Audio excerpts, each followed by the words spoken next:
అమ్మా ఈశ్వరుడికి చాలా మంది నందీశ్వర భృంగీశ్వరాది అనేక గణాలున్నాయి, నీకంటూ ఒక్క గణం లేదు, నీ పుట్టింటి వాళ్ళు ఒక్క పియ్యేనివ్వలేదు, నీ పుట్టింటి వాళ్ళు సేవకుల్నివ్వలేదు, మరి నీకు ఏమిటి కష్టం వస్తే చెప్పుకోవడానికి నీకంటూ ఒక ఆంతరంగికుడు ఉండాలి కదా అని ఆ చెలికత్తెలు పలికినప్పుడు ఆవిడికి అప్పుడు మనస్సులో ఒక ఆలోచన కలిగింది ఆ పార్వతీయమ్మ వారికి. ఆ ఆలోచన మేరకు ఆ నలుగు పిండి రాసుకుంటూనే దాంట్లో నుంచి ఆ పిండిని శరీరం మీద నుంచి రుద్ది ఒక ముద్ద చేసి ఆ ముద్దని ఒక రూపాన్ని చేసి ఆ రూపానికి ఒక నామం పెట్టింది. ఏమిటి ఆ నామం అంటే వత్ లభః, శరీరవత్ లభః, శరీరం లాగా. అందుకోసమే వినాయకుడు ఎలా ఉన్నా అందంగా ఉంటాడు, మిగతా వాళ్ళకి చాలా అలంకారాలు చేయాలి, ఆయనంత గరిక వేసినా అందంగానే ఉంటాడు. అందుకోసం ఆ యమ్మ జగదంబిక పార్వతీ అమ్మవారు వల్లభః అని పేరు పెట్టింది. అసలు మొట్టమొదటి పేరు వల్లభుడు. తమిళనాడులో అనేక ప్రాంతాల్లో వల్లభ గణేశుడు అని చెప్తారు.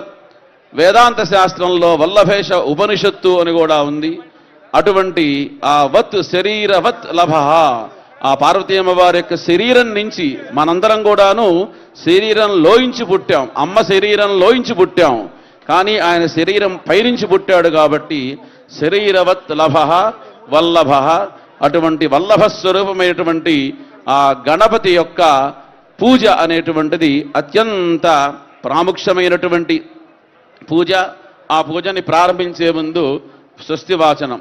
ఓం మమాగ్నే వృత్యో విహవేశ్వస్తు వయంద్వేంధానాస్తనువం పుషేమాయన్నమంతాం ప్రజశ్చదస్త్రస్త్వజాధ్యక్షేణ మృదునాదజేమా దేవా విహవే సంతు సర్వ ఇంద్రావంతో మరుతో విష్ణురగ్నిః మమాంతరిక్షమరుగోపమస్తమహ్యం వాతః పవతాం కామే అస్మిన్ దేవాద్రవిణమాయజంతాం మయ్యాశీరస్తు మయి దేవహూతిః దేవ్యాహోతారా పరిషంత పూర్వేరిష్టాస్యామతనువాసు వీరాం యజంతు మమ యాని హవ్యాగోతి సత్యా మనసో మే అస్తు ఏనో మానిగాంగతవజ్జనాహం విశ్వే దేవాసో అధివోజతామే శురుర్వేరుణః విశ్వే దేవాస హిలీరయధ్వం మహాస్మై ప్రదదామాతరో బ్రహ్మారథామద్విషతే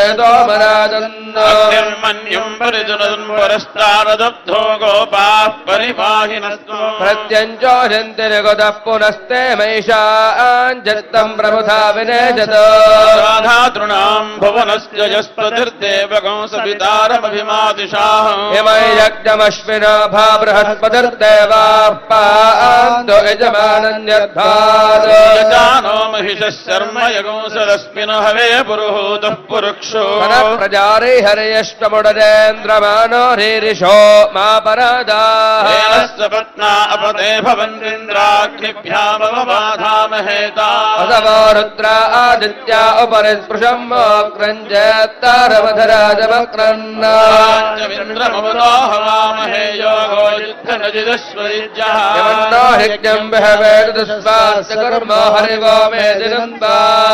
సకల శివస్వరూపం. వేదము అంటే వేద శివ శివో వేద, వేదమే శివుడు, శివుడే వేదం. అంచేత ఏ పని చేయాలన్నా మన భారతీయ సనాతన సంప్రదాయంలో వేదమంత్ర ఉచ్చారణలతోనే ప్రారంభం చేస్తాం.